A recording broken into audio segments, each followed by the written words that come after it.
এখান থেকে যে অধ্যায় নিয়ে আলোচনা করতেছি সেটা হচ্ছে পদার্থবিজ্ঞান 2 এর একাদশ অধ্যায় চলতরিত অধ্যায়টি। তো এই অধ্যায় থেকে যে সৃজনশীল প্রশ্নগুলো, যে ধরনের সৃজনশীল প্রশ্নগুলো তোমাদের দিক না কেন, তোমরা যাতে অ্যান্সার করতে পারো, শতভাগ ফুল মার্ক পেতে পারো, সেই সুবিধাজনক ক্লাসই আজকে আমরা নিচ্ছি। তো এখানে দেখো আমি এখানে 5টা প্রশ্ন লিখে রাখছি, ঠিক আছে? তো 5টা প্রশ্ন তুমি তো যদি তো এখানে দেখো আমি এখানে 5টা প্রশ্ন লিখে রেখেছি। তো এখানে তোমরা 5টা প্রশ্ন যদি খেয়াল করো, এই 5টা প্রশ্নই তোমাদের ঘুরে ফিরে প্রত্যেকবার পরীক্ষায় সৃজনশীল আকারে এসে থাকে, অর্থাৎ গ নাম্বার কিংবা ঘ নাম্বারে এই প্রশ্নগুলাই কিন্তু আসে, এর বাইরে কোনো প্রশ্ন আসার সুযোগ নেই। তো এই 5টা প্রশ্ন যদি তোমরা আজকে আমার সাথে শিখতে পারো, মনে রাখতে পারো, তাহলে তোমাদের পরীক্ষার কোনো ঝামেলা থাকবে না। তো এখানে দেখো প্রথম যে প্রশ্নটা সেটা হচ্ছে কি, বর্তনীর তুল্য রোধ কত। অর্থাৎ তোমার পরীক্ষায় একটা কি দেওয়া থাকবে, সার্কিটের চিত্র দেওয়া থাকবে, ঠিক আছে? ওই সার্কিটের চিত্র থেকে তোমাকে বর্তনীর তুল্য রোধটা নির্ণয় করতে বলবে। অর্থাৎ যে তুল্য রোধগুলো দেওয়া থাকবে, হচ্ছে প্যারালালি তুল্য রোধ দেওয়া থাকবে। অর্থাৎ তোমাদের কিভাবে থাকবে, রোধগুলো সাজানো থাকবে, প্যারালালি সাজানো থাকবে, তারপর হচ্ছে সিরিজে সাজানো থাকবে। এইভাবে সাজিয়ে দিয়ে তোমাদের একটা সার্কিট দিবে, যেখান থেকে তোমাদের বলবে হচ্ছে তুল্য রোধ নির্ণয় করো। যেমন তোমরা এখানে একটা সার্কিটের চিত্র দেখতে পাচ্ছ, এই চিত্রটা যদি খেয়াল করো, আমরা এই চিত্র অনুযায়ী আজকের অ্যান্সার গুলা করব। তো এই চিত্র দিয়ে অ্যান্সার করলে আমরা এই চিত্রের মধ্যে প্যারালাল, সমান্তরাল কিংবা সিরিজ বলো কিংবা শ্রেণী বলো, যেটাই বলো, সব সমস্যার সমাধান আমরা এই চিত্র থেকে করলে পেয়ে যাব, ঠিক আছে? এই জন্য আমরা এই চিত্রটা আজকের ক্লাসের জন্য রেখেছি। তো এখানে আমাদের পরবর্তী প্রশ্নটা হচ্ছে বর্তনীর তড়িৎ প্রবাহ কত। কি, বর্তনীর তড়িৎ প্রবাহ নির্ণয় করতে বলছে। তো এখানে আমাদের বর্তনীটা দেওয়া আছে, এই বর্তনীর তড়িৎ প্রবাহ কত হবে, অর্থাৎ কারেন্টের মান, অর্থাৎ আমাদের যে আইটা আছে এই আয়ের মান কত হবে সেটাই আমাদেরকে বের করতে বলেছে, ঠিক আছে? এরপর হচ্ছে আমাদের 3 নাম্বার একটা প্রশ্ন দেওয়া আছে, এটা খুবই গুরুত্বপূর্ণ একটা প্রশ্ন, যে আর এখানে হচ্ছে স্মল আর, ছোট হাতের একটা আর দেওয়া আছে এবং আর এর মান দেওয়া আছে কত, 2 ওহম। তো আর এর মান যদি 2 ওহম হয় তাহলে বর্তনীর মোট তড়িৎ প্রবাহ কত হবে। এখানে দুইটা প্রশ্ন, 1 নাম্বার প্রশ্ন এবং 2 নাম্বার প্রশ্ন এবং 3 নাম্বার প্রশ্ন কিন্তু সেম। আমাদের কি চাচ্ছে, তড়িৎ প্রবাহটা চাচ্ছে। তো এখানে বিষয় আছে যে তড়িৎ প্রবাহটা আমাদের এখান থেকে বর্তনী অনুযায়ী চাবে, অর্থাৎ বর্তনীতে যে চিত্রটা দেওয়া থাকবে সেই চিত্র অনুযায়ী আমাদের কি থাকবে, এই তড়িৎ প্রবাহটা নির্ণয় করতে বলবে, এবং তার সাথে আমাদের 3 নাম্বার প্রশ্নটা তড়িৎ প্রবাহ নির্ণয় করতে বলছে। তবে পার্থক্যটা হচ্ছে যে আমাদের এখানে প্রশ্নে একটা মান দেওয়া আছে ছোট হাতের আর। ছোট হাতের আরটা কি, এটা নিয়ে আমরা যখন সমাধানে যাব তখন এই ছোট হাতের আরটা বা এই যে রোধটা কোথায় থেকে আসলো এটা আমরা নিয়ে বিস্তারিত আলোচনা করব। তারপর হচ্ছে R4 এবং R3 এর ক্ষমতা কত। অর্থাৎ এখানে আমাদের যে রোধ আছে কত, R3 এবং এই যে R4 টা আছে, এই R3 এবং R4 এর ক্ষমতা কত, অর্থাৎ যে কোনো একটা রোধের আমরা ক্ষমতা কিভাবে নির্ণয় করতে পারি সেই সমাধানটাও আমরা আজকের ক্লাসে দেখব। এবং সর্বশেষ যেটা দেখবো সেটা হচ্ছে R1 ও R3 এর বিভব পার্থক্য কত। অর্থাৎ যে কোনো একটা রোধের এই যে দুই প্রান্তের বিভব থাকবে, এই দুই প্রান্তের বিভবের পার্থক্য কত সেটাও কিন্তু আমরা আজকের ক্লাসে দেখব, ঠিক আছে? তো প্রথমত আমরা দেখি হচ্ছে বর্তনীর তুল্য রোধটা কিভাবে নির্ণয় করতে পারি। তো বর্তনীর তুল্য রোধ নির্ণয় করার জন্য আমাদের দুইটা সূত্র আছে, আমরা জানি দুইটা সূত্র কি কি, একটা হচ্ছে সিরিজের জন্য, একটা হচ্ছে প্যারালালের জন্য, তাই না? তো সূত্রগুলো নিয়ে আমরা একটু প্রথমত আলোচনা করি। তো এখানে আমাদের প্রথম যে সূত্রটা সেটা হচ্ছে, আমরা সিরিজের জন্য লিখি আর এস, আমরা সাধারণত আর এস দিয়ে প্রকাশ করে থাকি সিরিজের যে সূত্রটা সেটাকে। তো R S is equal to R1 plus R2 plus R3। এরকম ভাবে আমাদের যতগুলা রোধ থাকবে আমরা জাস্ট কি করে দিব, সিরিজের ক্ষেত্রে যোগ করে দিলে আমাদের রোধটা, তুল্য রোধটা কি হবে, বের হয়ে আসবে। এরপর আমাদের সিরিজের ক্ষেত্রে যে ব্যাপারটা আমরা দেখলাম, এরপর আমরা দেখবো হচ্ছে প্যারালালের ক্ষেত্রে, অর্থাৎ 1/RP, এটাকে আমরা সাধারণত 1/RP দিয়ে লিখে থাকি। এইভাবে 1/RP দিয়ে আমরা কি করতে পারি, 1/R1 plus 1/R2 plus 1/R3। এইভাবে আমাদের যদি আরো রোধ দেওয়া থাকে তাহলে আমরা কি করব, এইভাবে আমরা ডট ডট দিয়ে দিব। তো এটাকে আমরা যদি পূর্ণাঙ্গ ভাবে একটা সূত্র প্রয়োগ করতে যাই সেক্ষেত্রে আমরা কি করতে পারি, সরাসরি আরপি নিয়ে নিব। সরাসরি আরপি নিয়ে নিলে আমাদের কি হবে, সরাসরি আরপি নিয়ে নিলে আমাদের এখান থেকে R1 into R2 into R3, এইভাবে যদি আমাদের আরো থাকে আরো আসবে। তারপর হচ্ছে কি R1 plus R2 plus R3, এরকম ভাবে আমাদের আরো থাকলে আরো চলে আসবে। তো এটা হচ্ছে আমাদের কিসের সূত্র, এটা হচ্ছে আমাদের প্যারালালের ক্ষেত্রে তুল্য রোধ নির্ণয় সূত্র, আর এটা হচ্ছে আমাদের সিরিজের ক্ষেত্রে তুল্য রোধ নির্ণয় সূত্র, ঠিক আছে? এই সূত্রগুলো আমাদের মনে আছে, আমরা মনে করি। তারপর হচ্ছে এখান থেকে আমরা দেখবো হচ্ছে কি বর্তনী তুল্য রোধটা। তবে এখানে একটা বিষয় খেয়াল করো, আমাদের এখানে যে বিষয়টা দেওয়া আছে, আমাদের চিত্রে যে বিষয়টা দেওয়া আছে সেটা হচ্ছে এখান থেকে আমাদের একটা মান, এই মানটা আমাদের আপাতত এখন লাগতেছে না। তো এখানে ভি এর মান আমাদের দেওয়া ছিল হচ্ছে 10, ঠিক আছে। অর্থাৎ তড়িৎ চালক শক্তি বা বিভব যে পার্থক্যটা বা যে বিভবটা এই সার্কিটের ক্ষেত্রে আমাদের 10 ভোল্ট দেওয়া ছিল বিভবটা, ঠিক আছে। এটা আমাদের আপাতত লাগতেছে না, পরবর্তী প্রশ্নের জন্য লাগবে। তো এখন আমরা একটু সমাধানটা দেখি যে আমরা তুল্য রোধটা কিভাবে নির্ণয় করব। তাহলে একটা বিষয় খেয়াল করো, এই যে চিত্রটা তোমরা দেখতে পাচ্ছ, এই চিত্রটার সোর্স কোনটা, এই সার্কিটের সোর্স কোনটা, এই সার্কিটের সোর্স হচ্ছে এটা। অর্থাৎ কারেন্টের প্রবাহ কোন দিকে যাচ্ছে, এই দিক থেকে এই দিকে যাচ্ছে, মানে আই এর প্রবাহটা কোথায় থেকে শুরু হয়েছে, আমাদের এই সোর্স থেকে কিন্তু আই এর প্রবাহটা শুরু হয়েছে, তাই না? এখন এখান থেকে যদি আমাদের কারেন্টের প্রবাহটা শুরু হয়, তাহলে আমরা কিভাবে বুঝবো যে কোন রোধটা সমান্তরালে আছে কিংবা কোন রোধটা শ্রেণীতে আছে? এটা বোঝার সবচেয়ে সহজ যে উপায়টা আমি তোমাদেরকে বলে দিব, এই সহজ উপায়টা যদি তোমরা মনে রাখতে পারো, তাহলে তোমাদের যত জটিল সার্কিটে দেওয়া থাক না কেন, তোমরা খুব সহজেই বের করতে পারবা যে কোন রোধটা কি দেওয়া আছে, সমান্তরালে দেওয়া আছে কিংবা কোন রোধটা আমাদের শ্রেণীতে দেওয়া আছে। তো একটা বিষয় খেয়াল করবা যে আমাদের এই কারেন্টের মান, কারেন্টের মান যদি ভাগ হয়ে যায়, কারেন্টের মান যদি ভাগ হয়ে যায়, তাহলে আমাদের কি হবে, সেই রোধ আমাদের হবে হচ্ছে প্যারালালে থাকবে, অর্থাৎ সমান্তরালে থাকবে, ঠিক আছে। আর কারেন্টের মান যদি সমান থাকে, সেই রোধটা আমাদের হবে কি, সেই রোধটা আমাদের হবে শ্রেণীতে থাকবে, ঠিক আছে। কিভাবে বুঝবো আমরা, এই দেখো কারেন্টের প্রবাহটা আমরা একটু পেনের কালারটা যদি চেঞ্জ করে নিই তাহলে ক্লিয়ার হবে। দেখো এই যে কারেন্টের প্রবাহটা এই দিক থেকে আসতেছে, কারেন্টের প্রবাহটা এই দিক থেকে আসতেছে, এই দিকে আসলো, ঠিক আছে, এই পর্যন্ত কিন্তু সেম আছে।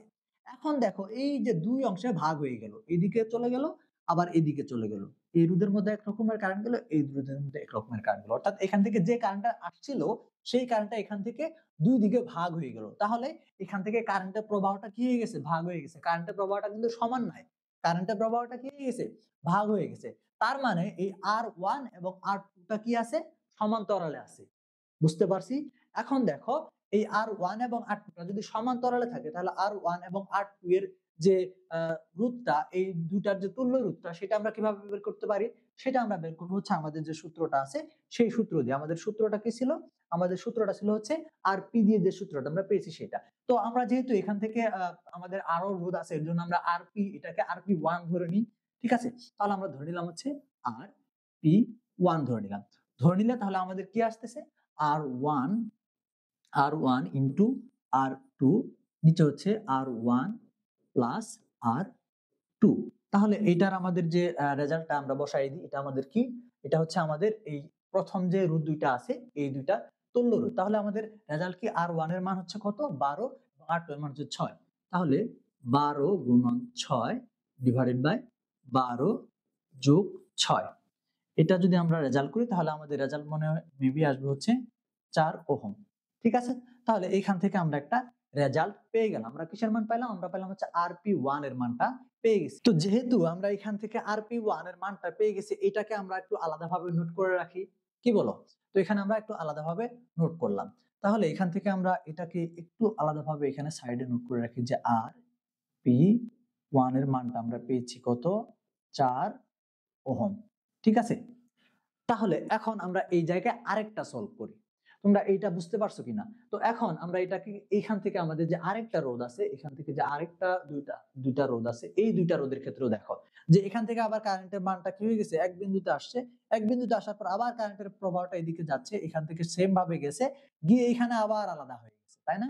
এখানে কিন্তু এই যে আমাদের ব্যাপারটা, এটা কিন্তু এখানে যে কারেন্টের প্রবাহটা কিন্তু আবার আলাদা হয়ে গেছে, তার মানে এটাও আমাদের কি আছে, সমান্তরালে আছে। তো সমান্তরালে থাকলে কি হবে, আমাদের ওই সূত্র দিয়ে আনসারটা করতে হবে। তো সেম ভাবে আমরা কি করব, জাস্ট এখান থেকে ভ্যালুগুলো চেঞ্জ করে দিই, সূত্রটা আমাদের সেম থাকবে। এটাকে আমরা কি করব, এবার আরপি 2 লিখে দিব, হ্যাঁ, আরপি 2 লিখে দিলাম। এখানে আমাদের হচ্ছে কত, এখানে হচ্ছে আমাদের আর4 এবং আর5। তাহলে এটা হচ্ছে আমাদের আর4, এটা হচ্ছে আমাদের আর5, আর4 আর5, ঠিক আছে। এখন আর4 এবং আর5 এর মানটা আমরা বসাই দিই। আর4 এর মান হচ্ছে 12, আর 5 এর মান হচ্ছে আমাদের কত, 4। আর 4 এর মান হচ্ছে 12, আর 5 এর মান হচ্ছে আমাদের 4। তাহলে আমাদের এখান থেকে 12 যোগ 4, তাহলে এখান থেকে আমাদের রেজাল্টটা কত আসে, আমরা একটু ক্যালকুলেশন করে ফেলি। তাহলে আমাদের এইটুকু রেজাল্ট আসতেছে কত, 3 ওহম, ঠিক আছে। আমরা বুঝতে পারছি ব্যাপারটা। এখন আমাদের আরপি 2 এর মান কত আসলো, আরপি টু এর মান আমাদের আসলো হচ্ছে 3 ওহম। ঠিক আছে, এখন দেখো, এখন আমাদের এইখান থেকে যে তুল্য রোধটা, এইটুকুর যে তুল্য রোধটা, এইটুকুর যে তুল্য রোধটা আমরা পেয়েছি। এখন খেয়াল করো, আমরা যদি এই সার্কিটটাকে আবার খেয়াল করি তাহলে কি পাবো? এই সার্কিটটাকে আবার লক্ষ্য করো। হ্যাঁ, এই সার্কিটটাকে যদি আমরা আবার লক্ষ্য করি তাহলে কি হবে? এখান থেকে আমাদের ভি এর মানটা কত দেওয়া আছে? আমাদের 10 ভোল্ট। ভি এর মানটা আমরা একটু মনে রাখি যে V is equal two 10 volt দেওয়া আছে। ঠিক আছে, তো এখন দেখো আমাদের এইটুকুর তুল্য রোধটা আমরা পেয়েছি, এইটুকু রোধ আমরা নির্ণয় করেছি, এইটুকু রোধ আমরা নির্ণয় করেছি। ঠিক আছে, তাহলে এখান থেকে এই দুইটার একটা মান পেয়েছি, এই দুইটার একটা মান আমরা পেয়েছি। এখন দেখো কারেন্টের প্রবাহটা সরাসরি এই দিক থেকে আমাদের গেল, গিয়ে আবার এই দিক থেকে গেল, আবার এই দিক থেকে গেল। আমাদের এই তুল্য দুইটাকে কিন্তু আমরা একত্র একটা পর্যায়ে এনেছি, একটা মান এনেছি। এখন আমাদের কারেন্টের প্রবাহটা কিন্তু এই তিনটা যে রোধ আছে, অর্থাৎ এখানে আমরা একটা রোধ পেয়েছি, এখানেও একটা রোধ পেয়েছি, পাওয়ার পর এখানে আরেকটা যে রোধ আছে, এই রোধগুলো একদম আমাদের কিসে আছে? শ্রেণীতে আছে। না কিভাবে শ্রেণীতে আছে? কারেন্টের প্রবাহ কিন্তু সমানভাবে যাচ্ছে, তাই না? তাহলে আমাদের এই যে তিনটা রোধ আমাদের সমানভাবে আছে, অর্থাৎ আমাদের RP1, RP2 এবং এইটাকে আমরা ধরে নিলাম হচ্ছে আর, ঠিক আছে, আমরা এটাকে R3 ধরে নিই, কারণ এটাতে আমাদের আর কিছু করতে হচ্ছে না। তাহলে R3 এর মান কত? 3 ওহম। তাহলে এই যে তিনটা রোধ আমাদের সমান্তরাল শ্রেণীতে আছে না? কিভাবে? কারণ এখানে কারেন্টের প্রবাহটা সমানভাবে তিনটা রোধের মধ্যে কিন্তু প্রবাহমান হচ্ছে বা প্রবাহিত হচ্ছে। তাহলে আমাদের যদি একটা সমান্তরালে থাকে, এই তিনটা যদি সমান্তরালে থাকে, তাহলে এই তিনটা রোধের মানে কি? এই পুরো বর্তনী রোধ না? তাহলে আমরা এখান থেকে পুরো বর্তনী রোধ বলতে আমরা কি করতে পারি? পুরো বর্তনী রোধটাকে আমরা কি দিয়ে প্রকাশ করতে পারি? হ্যাঁ, আর সি দিয়ে প্রকাশ করতে পারি। আর সি, অর্থাৎ আমরা সি তে সার্কিটটাকে বোঝাচ্ছি, তোমরা যেভাবে বোঝাতে পারো আর সি দ্বারা বোঝাচ্ছি আমরা। তাহলে আর সি ইজ ইকুয়াল টু কত আসবে আমাদের? এখান থেকে এগুলা সব আমাদের শ্রেণীতে আছে, তার মানে আমরা এটাকে কি করতে পারি? এটাকে আমরা সরাসরি যোগ করে দিতে পারি, অর্থাৎ RP1 প্লাস RP2 প্লাস আমাদের হচ্ছে কত? R3। ঠিক আছে, এখন মানগুলো বসাই দিই। আমাদের 4, তারপর হচ্ছে কত? 3, তারপর হচ্ছে আবার 3। তাহলে এইগুলো হচ্ছে আমাদের ওহম। তাহলে এখান থেকে আমাদের হচ্ছে 3 3 6, 6 আর 4 10। তাহলে আমাদের কত আসতেছে? আমাদের আরসি, অর্থাৎ আমাদের এই সম্পূর্ণ সার্কিটের যে তুল্য রোধটা, সেটা আমাদের কত আসতেছে? 10 ওহম। বুঝতে পারছে কিনা? ঠিক আছে, তো এই ছিল হচ্ছে আমরা এই সার্কিটটা কিভাবে তুল্য নির্ণয় করতে পারি। তাহলে আমাদের প্রথমত কি বুঝতে হবে? আমাদের বুঝতে হবে যে সার্কিটের যে রোধগুলো সমান্তরালে আছে, একটা আরেকটার সাথে সমান্তরালে আছে নাকি শ্রেণীতে আছে, সেটা আমরা কিভাবে বুঝবো? কারেন্টের প্রবাহ দিয়ে বুঝবো। যদি কারেন্টের প্রবাহটা ভাগ হয়ে যায় তাহলে সেটা হবে আমাদের সমান্তরাল, যদি কারেন্টের প্রবাহটা সেম থাকে তাহলে সেটা হবে শ্রেণীতে। এটা মনে রাখতে পারলে যে কোনো ধরনের জটিল সার্কিটই তোমরা করতে পারবা, খুব সহজে সমাধান করতে পারবা। ঠিক আছে, আচ্ছা, এর পরবর্তীতে খেয়াল করো, এখান থেকে আমাদের এই মানগুলো একটু মনে রাখতে হবে। এই মানগুলো আমরা একটু মনে রাখার চেষ্টা করব যে RP1 এর মান ছিল 4, RP2 এর মান ছিল 3 এবং R3 এর মান ছিল আমাদের কত? 3। অর্থাৎ এখান থেকে আমরা কি পেয়েছি? এখান থেকে আমাদের পুরো যে সার্কিটের যে তুল্য রোধটা সেটা আমরা পেয়েছি 10 ওহম। এটা আমরা একটু মনে রাখবো, কারণ পরবর্তীতে যে সমাধানগুলো করব সেক্ষেত্রে আমাদের লাগবে। অর্থাৎ আমাদের পুরো সার্কিটের তুল্য রোধ আমাদের নির্ণয় করেছি আমরা কত?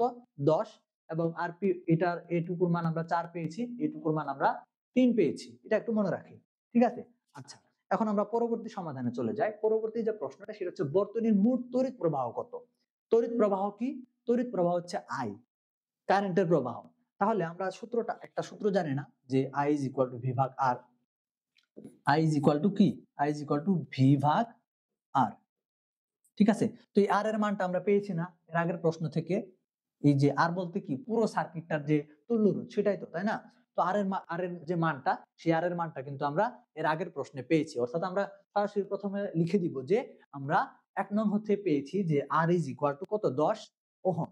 ঠিক আছে, আমাদের এই যে প্রশ্নটা যখন আসবে গতে কিংবা ঘতে, তখন কিন্তু আমাদের যদি এই প্রশ্নটা গতে আসে সেক্ষেত্রে কিন্তু আমাদের প্রথমত কি করতে হবে? তো প্রথমত আমাদের তুল্য রোধটা নির্ণয় করতে হবে, তারপরে এই সমাধানটা করতে হবে। তো যেহেতু আমরা সিরিয়াল ওয়াইজ করতেছি এই জন্য কিন্তু আমাদের ছোট হয়ে যাচ্ছে। তো এরকম ভাবার কোনো কারণ নাই যে এইরকম ছোট ছোট প্রশ্ন কিন্তু তোমাদের পরীক্ষায় আসবে না। পরীক্ষায় আসলে একদম সরাসরি আমাদের ওই গ নাম্বার প্রশ্নতে বলবে যে তড়িৎ প্রবাহ নির্ণয় করো। প্রথমত আমাদের ওই তুল্য রোধটা নির্ণয় করে একই ম্যাথের মধ্যে আমাদের এই সমাধানটাও দেখাই দিতে হবে।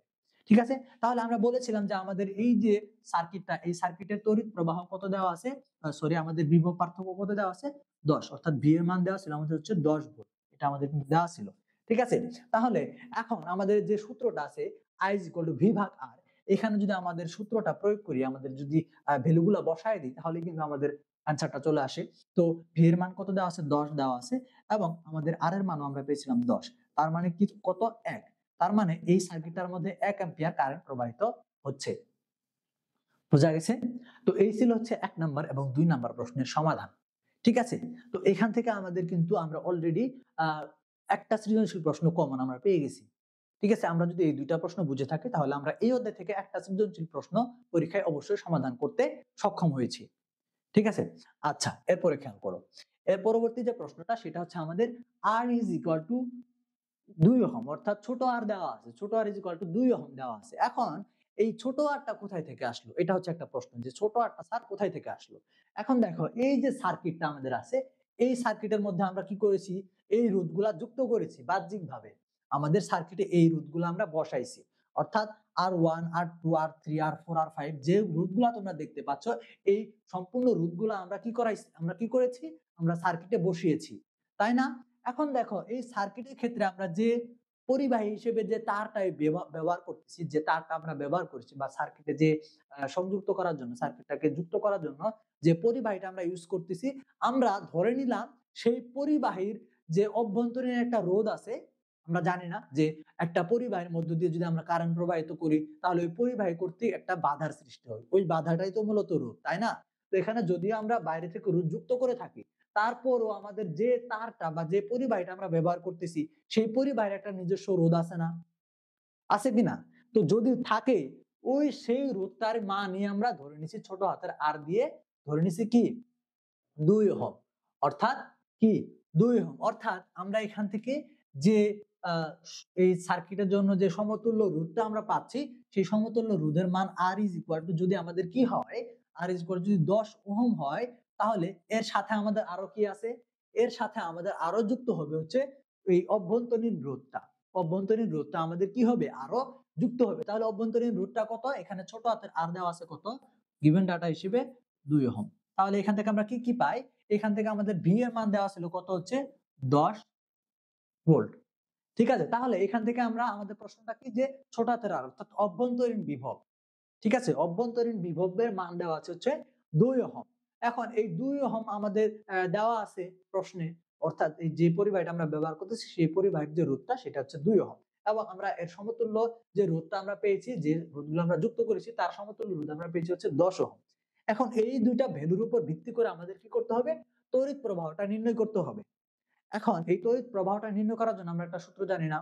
সূত্র বলতে আমরা একটা সিদ্ধান্ত জানি। সিদ্ধান্তটা হচ্ছে কি? তড়িৎ চালক শক্তি। আমরা তড়িৎ চালক শক্তি সম্পর্কে সবাই মোটামুটি আমাদের আইডিয়া আছে। আইডিয়া যদি না থেকে থাকে, তাহলে একটু বইটা পড়ে নিবা, সেখান থেকে তোমরা পেয়ে যাবা। ঠিক আছে? তাহলে তড়িৎ চালক শক্তি, আমাদের তড়িৎ চালক শক্তি, হ্যাঁ, তড়িৎ চালক শক্তি। তড়িৎ চালক শক্তিকে আমরা কি দিয়ে প্রকাশ করি?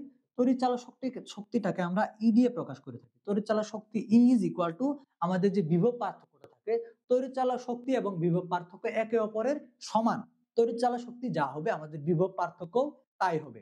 ঠিক আছে? তড়িৎ চালক শক্তি যা হয়, বিভব পার্থক্য কিন্তু আমাদের তাই হয়। তাহলে আমাদের এই তড়িৎ চালক শক্তি আর বিভব পার্থক্য যদি সমান হয়, তাহলে আমরা লিখতে পারি তড়িৎ চালক শক্তি ইজ ইকুয়াল টু ভি। আমরা লিখতে পারি কিনা? E is equal to V আমরা লিখতে পারি। কেন লিখতে পারি? কারণ তড়িৎ চালক শক্তি আর বিভব পার্থক্য সমান। ঠিক আছে? এখন দেখো, এই যে তড়িৎ চালক শক্তি আমরা E লিখলাম এবং আমরা এখানে V লিখলাম, দুইটা যদি সমান হয়, তার মানে উভয়ের মানই কত? 10। উভয়ের মানই আমাদের কত? 10। এটা হচ্ছে আমাদের কি? এটা হচ্ছে আমাদের একটা সিদ্ধান্ত। তাহলে আমরা যে ব্যাপারটা খেয়াল করতেছিলাম, যে তড়িৎ চালক শক্তির ক্ষেত্রে আমাদের কি আসছিল? তড়িৎ চালক শক্তি ইজ ইকুয়াল টু বিভব পার্থক্য। ঠিক আছে? এই ব্যাপারটা আমরা জানি। এখন দেখো, এখানে যেহেতু আমাদের অভ্যন্তরীণ রোধের ব্যাপারটাও আছে, এবং এখান থেকে আমরা যদি আমাদের এই যে অভ্যন্তরীণ রোধ এবং রোধগুলো মিলায়ে আমরা একটা কি বর্তনীর যে মোট তড়িৎ প্রবাহটা নির্ণয় করতে চাই, তাহলে আমাদের জন্য কি করতে হবে? তড়িৎ চালক শক্তি ইজ ইকুয়াল টু বিভব পার্থক্য, যে সিদ্ধান্তটা, সেই সিদ্ধান্ত থেকে আমাদের একটা সূত্র আসবে। সেই সূত্রটা আমরা লিখবো হচ্ছে কি? Is equal two V plus, আমরা কি করব? এই ভিটা হচ্ছে আমাদের কি? ওই বিভবের জন্য। এখন এই ছোট হাতের আরটা বা অভ্যন্তরীণ রোধ যেটা আছে, এর জন্য আমরা লিখে দিব হচ্ছে ভি। ছোট হাতের একটা ভি দিয়ে আমরা একটু ভি প্রাইম দিয়ে দিলাম। ঠিক আছে? এখন দেখো, আমরা কি জানি? এখান থেকে আমরা একটা সূত্র জানি না যে এখান থেকে যদি আমরা, যেহেতু আমাদের আই এর মান বের করতে হবে, সেহেতু আমাদের এখান থেকে এর মধ্যে কি এই ইকুয়েশনটার মধ্যে আমাদের আইটাকে বসাইতে হবে, ঠিক আছে, আইটাকে আনতে হবে। তাহলে আমরা জানি কি V is equal to I R, ঠিক আছে। তাহলে এই প্রথম ভি এর জন্য কি আই আর আমরা কি করেছিলাম, এই যে একটা তুল্য রোধ আমরা নির্ণয় করেছিলাম, ঠিক আছে, এটাকে আমরা কি ধরেছিলাম, আর সি ধরেছিলাম, তাই না? এটাকে আমরা আর সি ধরে নিতে পারি, আর সি ধরে নিলাম, ঠিক আছে। এখন আমাদের এই ভি এর জন্য কি হবে, এই ভি এর জন্য আই, এবং আমাদের কারেন্টের প্রবাহটা কি, এই যে রোধটা কত, এখানে আমাদের ছোট আর, ঠিক আছে, ছোট আর আমরা লিখে দিলাম। তাহলে এইখান থেকে আমরা আইটাকে কমন নিতে পারি কিনা, তো আইটাকে যদি কমন নিয়ে দিই তাহলে এখান থেকে আর সিটা থাকতেছে, এখান থেকে আমাদের ছোট হাতের আরটা থাকতেছে, ঠিক আছে। এখন এটাকে আমরা কি করে দিই, পক্ষান্তর করে দিই, তাহলে আমাদের আই ইজ ইকুয়াল টু কি আসতেছে, আই ইজ ইকুয়াল টু আসতেছে E divided by R C plus হচ্ছে আর। তাহলে আমাদের ই এর মান কত, ই এর মান হচ্ছে 10। আমরা জানি যে এই যে আমাদের যে ইটা, এই ই এর মান আর হচ্ছে বিভব পার্থক্যের মান হচ্ছে সমান, তাই না? তাহলে এখান থেকে আমরা হচ্ছে 10, ঠিক আছে। এখন আর সি এবং আর, আমাদের আর সি এর মান কত পেয়েছি আমরা 10, এবং ছোট হাতের আর এর মান পেয়েছি আমরা কত, ছোট হাতের আর এর মান আমাদের দেওয়া ছিল হচ্ছে 2। তাহলে এখান থেকে আমাদের রেজাল্টটা কি আসতেছে, আলটিমেটলি এখান থেকে 10/12, আমাদের এখান থেকে রেজাল্টটা মূলত আসতেছে হচ্ছে 0.833 এরকম সামথিং, ঠিক আছে। তাহলে এইটাই হচ্ছে আমাদের কি, এটাই হচ্ছে আমাদের মূলত যে বর্তনীর আমাদের যদি কি অভ্যন্তরীণ রোধ দেওয়া থাকে, তাহলে এর যে মোট তড়িৎ প্রবাহটা হবে, তাহলে ওই তড়িৎ প্রবাহের যে আমাদের ভ্যালুটা সেটা হবে আমাদের এরকম, ঠিক আছে। তো আশা করি এই টাইপের প্রশ্ন আসলে আমরা পরীক্ষায় পারবো। ওকে, তাহলে এরপর আমরা পরবর্তী প্রশ্নটা দেখব। এখন দেখো পরবর্তী যে প্রশ্নটা আছে সেটা হচ্ছে R4 এবং R3 এর ক্ষমতা কত। এখন আমাদের কি বলতেছে প্রশ্নে, আমাদের প্রশ্নে বলতেছে যে এখানে আমাদের কি আছে, এখানে আমাদের যে নির্দিষ্ট রোধগুলো দেওয়া আছে, অর্থাৎ R4 এবং R3, অর্থাৎ আমাদের একটু যদি মার্ক করি তাহলে কি কি আসতেছে, এটা হচ্ছে আমাদের R3টা, ঠিক আছে, আমরা একটু মার্ক করে দেখাই দিই, এটা হচ্ছে আমাদের R3 এবং এটা হচ্ছে আমাদের R4। এই R3 এবং R4 এই যে রোধ দুইটা আছে, এই রোধ দুইটার ক্ষমতা নির্ণয় করতে বলছে। তো এটার ক্ষমতা আমরা কিভাবে নির্ণয় করতে পারি, ক্ষমতাটা নির্ণয় করার জন্য আমাদের কিছু সূত্র আছে, কিছু সূত্র ফলো করতে হয়। তো এখানে দেখো সূত্রগুলো দেওয়া আছে যে P is equal to VI, এখান থেকে আমাদের দেওয়া আছে I square R, V square by R, এখান থেকে W বাই T দেওয়া আছে, ঠিক আছে। এই কয়েকটা সূত্র আমাদের দেওয়া আছে। তো এখানে আমরা খেয়াল করতে হবে যে এই সূত্রগুলো আমাদের মনে রাখতে হবে, মুখস্থ করতে হবে, মনে রাখতে হবে। এই সূত্রগুলো মনে রাখার পর আমাদের খেয়াল করতে হবে যে আমাদের যে রোধগুলোর জন্য আমরা কি করতে চাচ্ছি, যে রোধগুলার ক্ষমতা আমরা নির্ণয় করতে চাচ্ছি, সেই রোধের ক্ষমতা নির্ণয় করার জন্য কোন সূত্রটা প্রয়োগ করে নির্ণয় করলে আমাদের সুবিধা হবে, সেই দিকে খেয়াল করতে হবে। তো সেদিকে আমরা একটু খেয়াল করি, কিভাবে বুঝবো যে আমাদের কোনটা দিয়ে সুবিধা হবে।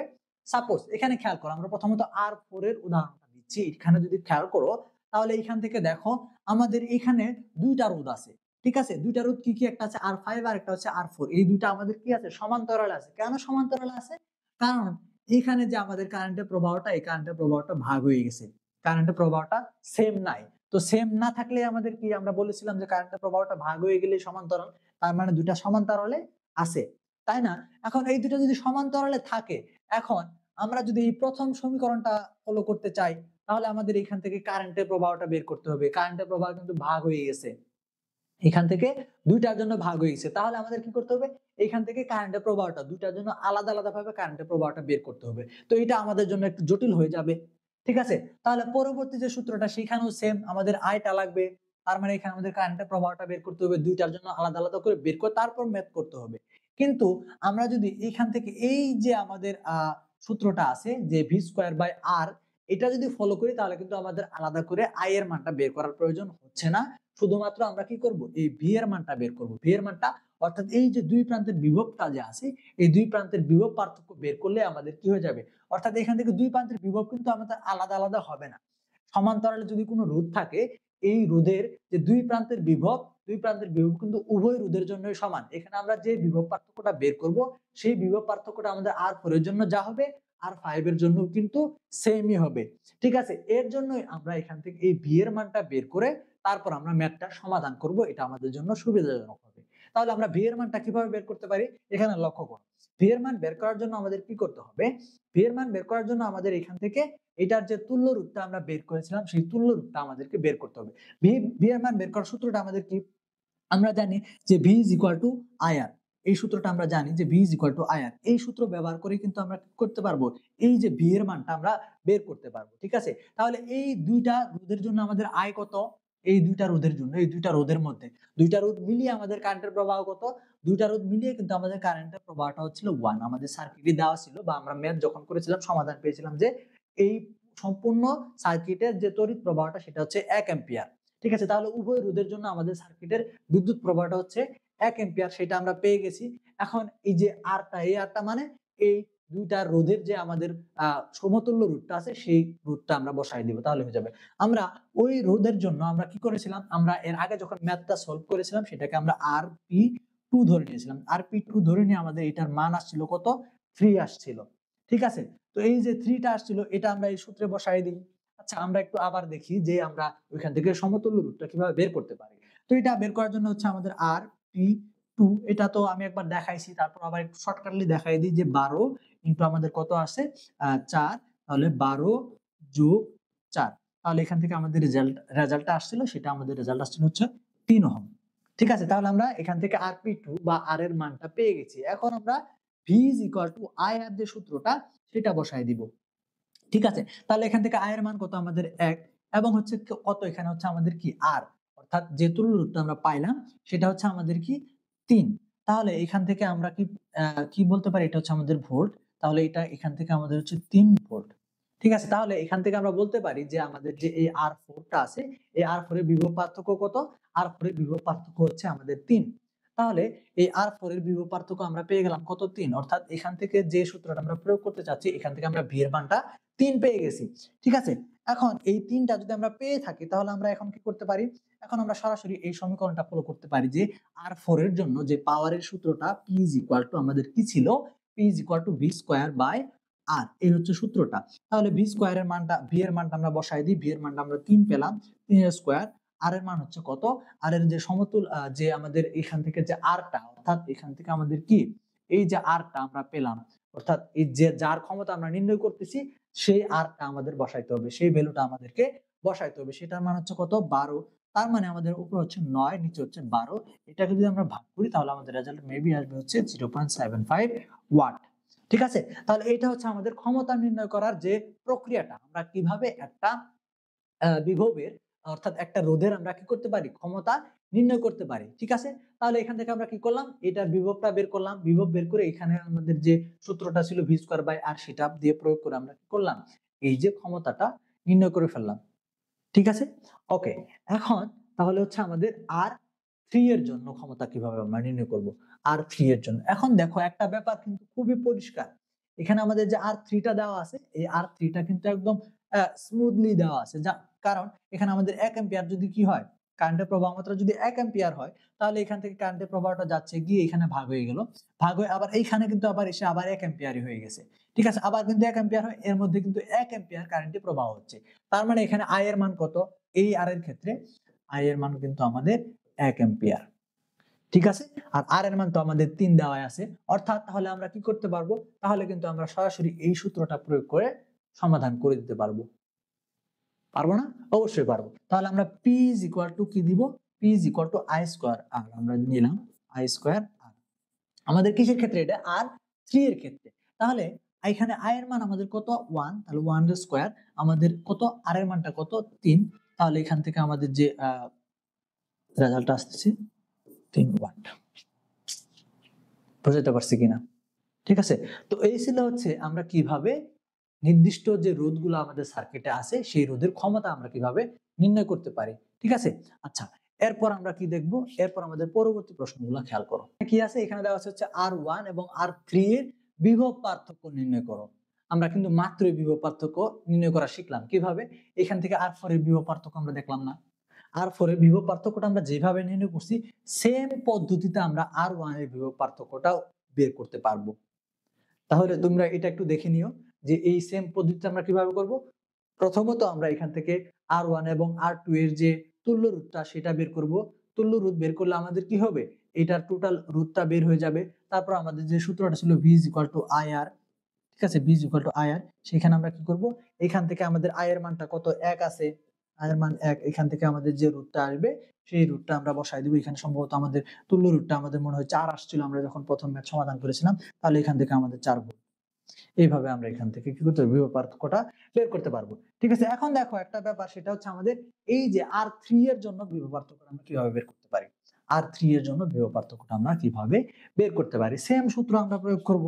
এটা খুবই সহজ একটা প্রশ্ন। এই প্রশ্নটা আসলে আ খুবই সহজ। তো এখান থেকে V is equal to IR, ঠিক আছে? V is equal to IR, তাহলে এখান থেকে আমাদের বিভব পার্থক্য কত আসবে? I এর মান কত? 1 অ্যাম্পিয়ার। I এর মান হচ্ছে 1। তাহলে এখান থেকে আমাদের যে R এর মানটা দেওয়া আছে এটা হচ্ছে 3। তাহলে IR, তাহলে এখান থেকে 1 into 3, তাহলে আমাদের কি? 3 ভোল্ট। বুঝতে পারছি কিনা? তো এই হচ্ছিল আমাদের যে ৫ টা প্রশ্ন দেওয়া ছিল এই অধ্যায় থেকে, সেই ৫ টা প্রশ্নের সমাধান। তো আমরা আশা করি এই ৫ টা প্রশ্ন যদি তুমি সঠিকভাবে সমাধান শিখে থাকো আজকের এই ক্লাসে, তাহলে তোমার পরীক্ষায় এই অধ্যায় থেকে যে ২ টা সৃজনশীল প্রশ্ন স্যাররা যেভাবেই দিক না কেন তুমি কিন্তু শতভাগ অ্যান্সার করতে পারবা। ঠিক আছে? তো আজকের ক্লাসটা তোমাদের জন্য অবশ্যই উপকারী একটা ক্লাস হলো আমি মনে করি। তো এখান থেকে তোমরা এই ক্লাসটা যদি না বুঝে থাকো আবার রিপিট করবা। আর একটু ভালোভাবে দেখে নিবা, তাহলে তোমাদের আয়ত্তে চলে আসবে। ঠিক আছে?